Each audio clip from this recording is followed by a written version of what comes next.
Window type এসির electrical diagram সম্পর্কে আমরা আলোচনা করব আজকে। আমরা এখানে যে ডায়াগ্রামটা এখানে বোর্ডে আছে, তোমরা এদিকে একটু খেয়াল করো সবাই। কোনো কিছু যদি বোঝার বাকি থাকে আমাকে জিজ্ঞেস করবার সাথে সাথে। আমরা কমপ্লিট একটা ডায়াগ্রাম এখানে সেট করেছি। এর মধ্যে তোমরা দেখো যে 3 পিন প্লাগ থেকে আমরা যেখান থেকে পাওয়ারের সোর্স হবে, এটা আমাদের পাওয়ারটা ইন করবে এখান থেকে। এটা 3 পিন প্লাগ। এখানে 3টে পিন আছে, তোমরা যথারীতি দেখতেছো। একটা হচ্ছে পজিটিভ, আর একটা নেগেটিভ, আর একটা হচ্ছে আর্থিং। আমরা 220 ভোল্ট, এটা সিঙ্গেল ফেজ একটা উইন্ডো টাইপ এসি। তাই পাওয়ার সাপ্লাই আমাদের 220 ভোল্ট। 220 ভোল্ট পাওয়ার সাপ্লাই দিয়ে আমরা শুরু করলাম। প্রথমে এখানে পেজটা আমরা দেখব। পেজটা হচ্ছে প্রথমে চলে গেছে সিলেক্টর সুইচে। সিলেক্টর সুইচের আমরা এখানে দেখতেছি যে ইনপুট 3টা টার্মিনাল আছে, আর আউটপুটে আছে 5টা টার্মিনাল। এই 3টে টার্মিনালের ভিতরে এক হচ্ছে প্রায় দুটোটা একই টার্মিনাল, যেহেতু এখানে ভিতরে জাম্পিং করা আছে। আর 3 আমরা উপর থেকে জাম্পিং করে দিয়েছি এটা। তাহলে আমাদের এই 3টা টার্মিনালে ইনপুটের আওতায় চলে এসছে। আর এখানে আমরা যেটা দেখতেছি সেটা হচ্ছে 5টা টার্মিনাল ভিতরে 10 নম্বর, 6 নম্বর, 2 নম্বর, 4 নম্বর, 8 নম্বর। প্রথমে আমরা মাঝখানে যে 3টে টার্মিনাল এগুলো নিয়ে আলোচনা করি। 6 নম্বর, 2 নম্বর এবং 4 নম্বর হচ্ছে আমাদের ফ্যানের যে স্পিড আছে, এই স্পিডের টার্মিনালগুলো high speed, medium speed, low speed. এখানে 6 নম্বর হচ্ছে হাই স্পিড, 2 নম্বর হচ্ছে লো স্পিড, 4 নম্বর হচ্ছে মিডিয়াম স্পিড। আর 10 নম্বর এবং 8 নম্বর। 10 নম্বর হচ্ছে যথারীতি কম্প্রেসরের জন্য টার্মিনাল, 8 নম্বর হচ্ছে সুইং মোটরের জন্য টার্মিনাল। আমরা 10 নম্বর দেখব কোন দিকে গেল আমাদের এই লাইনটা। কম্প্রেসরের এই লাইনটা সরাসরি 10 নম্বর টার্মিনাল থেকে চলে গেল থার্মোস্ট্যাটে। আমরা দেখতেছি যে এখানে থার্মোস্ট্যাট যখন অন অফ হবে তখন আমাদের এই লাইনটা সুইচিংয়ের কাজ করবে। দ্যাট মিনস থার্মোস্ট্যাট আমাদের একটা সুইচিংয়ের কাজ করে, এটা সিস্টেমকে অটো অন অফ করবে। অতিরিক্ত যখন ঠান্ডা হয়ে যাবে তখন এই বিলোজের ভিতরে যে গ্যাসগুলো থাকে এগুলো এখানে প্রেসার দিবে, প্রেসার দিয়ে সুইচটাকে অন অফ করবে। আর যখন অতিরিক্ত ঠান্ডা হয়ে যাবে তখন প্রেসার কমে যাবে। প্রেসার কমে গেলে আমাদের এটা ডিসকানেক্ট হয়ে যাবে। ডিসকানেক্ট হওয়ার সাথে সাথে আমাদের কম্প্রেসরও ডিসকানেক্ট হয়ে যাবে। আর আমরা যেটা দেখতেছি সেটা হলো কম্প্রেসরের ভিতরে একটা ওভারলোড প্রোটেক্টর দেওয়া আছে। কোনো এসিতে থাকে, কোনো এসিতে থাকে না। ওভারলোড প্রোটেক্টর থাকতে পারে। তোমরা খেয়াল রাখবে যে এখানে একটা ওভারলোড প্রোটেক্টর থাকতে পারে। এই ওভারলোড প্রোটেক্টরের কাজ হচ্ছে ওভারলোডকে প্রোটেক্ট করা। ওভারলোড দ্যাট মিনস হচ্ছে যে এখানে যদি অবাঞ্ছিত বা অতিরিক্ত কোনো বিদ্যুৎ আসে, এই ওভারলোড প্রোটেক্টর সক্রিয় হয়ে সে কম্প্রেসরের লাইনকে বন্ধ করে দিবে কম্প্রেসরকে সেভ করার জন্য। আচ্ছা, এখন দেখো কম্প্রেসরের ভিতরে এখানে আছে 3টা পয়েন্ট। একটা হলো কমন, আরেকটা হলো স্টার্টিং, আরেকটা হলো রানিং। মূলত আমরা যে 3টা ফিন দেখে থাকি, এই 3টা ফিনের একটা হচ্ছে কমন, একটা স্টার্টিং, আরেকটা হলো রানিং। এটা মূলত আমাদের কম্প্রেসরের ভিতরে যে সিঙ্গেল ফেজ মোটর আছে, মোটরের রিওয়াইন্ডিং থেকে এই তারগুলো বের হয়ে এসছে। তাই এখানে ফেজটা সরাসরি আসে কমনে লাগছে ওভারলোড হয়ে। আর স্টার্টিং এবং রানিং 2টা পিনের স্টার্টিং আমরা যে এখানে একটা কম্বাইন্ড ক্যাপাসিটর আছে, কম্বাইন্ড ক্যাপাসিটরের সাথে আমরা কানেকশন পদ্ধতিটা একটু দেখি। চ্যানেলটি সাবস্ক্রাইব করে বেল বাটন চাপুন। এটা কোনো সিঙ্গেল ক্যাপাসিটর না, এটাকে আমরা কম্বাইন্ড ক্যাপাসিটর বলতেছি এজন্য যে এটা 2টা ক্যাপাসিটর একটা ক্যাপাসিটরের ভিতরে ইনক্লুড করা আছে। একটা হলো 46 মাইক্রোফ্যারাডের, আর একটা হলো 6 মাইক্রোফ্যারাডের। 46 মাইক্রোফ্যারাড আমাদের কম্প্রেসরের জন্য, আর 6 মাইক্রোফ্যারাড যেটা আমাদের ব্লোয়ার মোটরের জন্য। এই 46 মাইক্রোফ্যারাড এবং 6 মাইক্রোফ্যারাড 2টা কম্প্রেসর, 2টা ক্যাপাসিটর একসাথে একটা ক্যাপাসিটরের ভিতরে ইনক্লুড করার কারণে এটাকে কম্বাইন্ড ক্যাপাসিটর বলা হয়।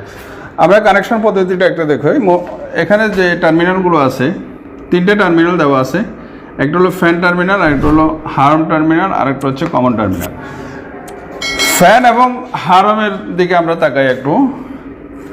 এখানে 2টা লুপ দেওয়া আছে, এখানে 3টা লুপ দেওয়া আছে, আর কমন টার্মিনাল 4টা লুপ দেওয়া আছে। লুপগুলো মূলত অন্য কোনো কারণে, সেগুলো আমাদের কানেকশন পদ্ধতি সুবিধার জন্য নির্মাতা কর্তৃক দেওয়া হয়েছে। আমরা দেখব যে এই যে কম্প্রেসরের যে স্টার্টিং পিন থেকে একটা তার এসে লাগলো হারমে, আর রানিংয়ের যে তারটা এটা এসে লাগলো আমাদের কমন টার্মিনালে। যথারীতি কমন টার্মিনালে আমাদের ব্লোয়ার মোটর থেকে একটা রানিং চলে এসছে এখানে, দেখো এই লাইনটা। আর স্টার্টিংটা আমাদের ফ্যানের জন্য যেটা বরাদ্দকৃত যে টার্মিনালটা সেখানে চলে এসছে। তাহলে আমরা দেখতেছি যে ফ্যানের স্টার্টিং এবং কম্প্রেসরের স্টার্টিং যথারীতি ফ্যান এবং হারমে বসছে, আর দুইটা রানিং চলে এসছে কমনে। কমন যথারীতি আমরা সিঙ্গেল ফেজের মোটর কানেকশন হিসাবে জানি যে ক্যাপাসিটরের রানিংয়ে সবসময় নিউট্রাল কানেকশন আসবে, আর যেটা কমন থাকবে কমনে আমরা ফেজ কানেকশন দিয়ে দিব। আর এখানে আমাদের তিনটা তারে হচ্ছে কমন, কখনো আমাদের হাই কমন হিসেবে কাজ করবে, কখনো লো কমন হিসেবে কাজ করবে, কখনো মিডিয়াম। আমাদের চাহিদা মোতাবেক হাই লো মিডিয়াম আমাদের কমন হিসেবে কাজ করবে।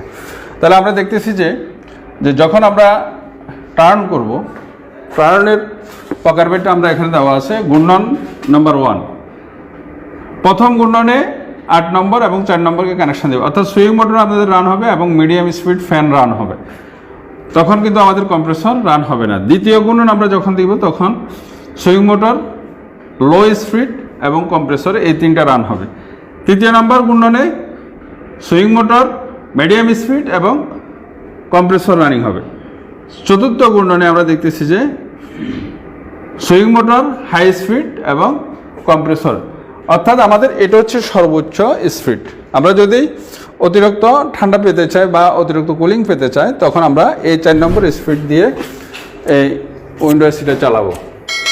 আর আমাদের এখানে আরেকটা টার্মিনাল বাকি আছে, সেটা হচ্ছে সুইং মোটরের যে টার্মিনালটা। সুইং মোটরের টার্মিনালটা যথারীতি আমরা দেখতেছি যে 8 নম্বর থেকে বের হয়েছে।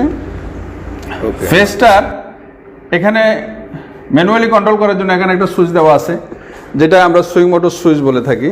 অর্থাৎ আমি যখন সুইং মোটরটা হচ্ছে আমরা যখন এসি থেকে বাতাসটা রুমে ডেলিভারি দেওয়া হবে তখন বাতাসটাকে ডিস্ট্রিবিউশন করার জন্য একটা সুইং ব্লেড থাকে, সুইং ব্লেডগুলো অপারেট করার জন্য এখানে একটা মোটর ব্যবহার করা হয়। এই সুইং ব্লেডটা যদি আমরা সুইং মোটরটা ম্যানুয়ালি যদি কন্ট্রোল করতে চাই, কখনো অফ করতে চাই, অন করতে চাই, তখন আমরা এই সুইচটা ব্যবহার করব। আর মোটরের দুইটা টার্মিনাল থাকে, একটা হলো পেজ পজিটিভ আর একটা হলো নেগেটিভ। পজিটিভে আমরা এখানে পেজ কানেকশন করবো, নেগেটিভে আমরা নেগেটিভ থেকে একটা লাইন দিয়ে কানেকশন, যেহেতু এটা একটা লোড আমাকে পজিটিভ নেগেটিভ কানেকশন দিতে হবে এখানে। আর এখানে আমাদের যে 3 পিন প্লাগ থেকে আমরা যে কানেকশানগুলো দিচ্ছি সেখানে একটা আর্থিং আছে। আর্থিংটা আমাদের বডিতে আমরা সেট করে দেবো স্ক্রু দিয়ে, কেন? অবাঞ্ছিত অনাকাঙ্ক্ষিত বিদ্যুৎকে গ্রাউন্ডিং করার জন্য। আচ্ছা, এবার দেখবো আমরা উপরে আমাদের দুইটা ইন্ডিকেটর লাইট আছে, একটা হচ্ছে পাওয়ার ইন্ডিকেটর আর একটা হচ্ছে কুলিং ইন্ডিকেটর। পাওয়ার ইন্ডিকেটরের কাজ কি? পাওয়ার ইন্ডিকেটরের কাজ হচ্ছে আমরা যখন সুইচ অন করব, লাইন অন করব, তখন আমাদের এই যে ইলেকট্রিক্যাল সিস্টেমটাতে বিদ্যুৎ আসছে কিনা এটা ইন্ডিকেশন করার জন্য পাওয়ার ইন্ডিকেটর দেওয়া হচ্ছে। এটার কানেকশন পদ্ধতি হচ্ছে 1 নম্বর টার্মিনাল থেকে পেজ যাবে আর নেগেটিভ থেকে আমরা একটা নেগেটিভ দিয়ে দিব। আর এটা হচ্ছে কুলিং ইন্ডিকেটর, এটা আমাদেরকে ইন্ডিকেশন করবে যখন আমাদের কম্প্রেসরটা রান হবে তখন সবুজ বাতি জ্বলবে। তো এটার আমরা কানেকশনটা ফেজ নেব আমরা থার্মোস্ট্যাটের শেষ টার্মিনাল থেকে, অর্থাৎ আউটপুট থেকে, আর এখান থেকে একটা নেগেটিভ কানেকশন করে দেব। তখন আমাদের এই দুইটা লাইট আমাদেরকে রেজাল্ট। এ হচ্ছে উইন্ডোটা ফেসের ইলেকট্রিক্যাল ডায়াগ্রাম। সুপ্রিয় ভিউয়ার্স, আপনারা আমাদের চ্যানেলে যারা নতুন তারা চ্যানেলটিকে সাবস্ক্রাইব করে দিন এবং সাবস্ক্রাইব করে বেল বাটন আর লাইক শেয়ার কমেন্টস করতে ভুলবেন না। ইতিমধ্যে যারা সাবস্ক্রাইব করেছেন তাদেরকে অসংখ্য ধন্যবাদ। দেখা হবে আগামীতে অন্য একটি ভিডিওতে অন্য একটি সমাধান নিয়ে ইনশাআল্লাহ। সে পর্যন্ত সবাই ভালো থাকুন, আল্লাহ পাক সবাইকে ভালো রাখুন। আসসালামু আলাইকুম ওয়া রাহমাতুল্লাহি ওয়া বারাকাতুহু।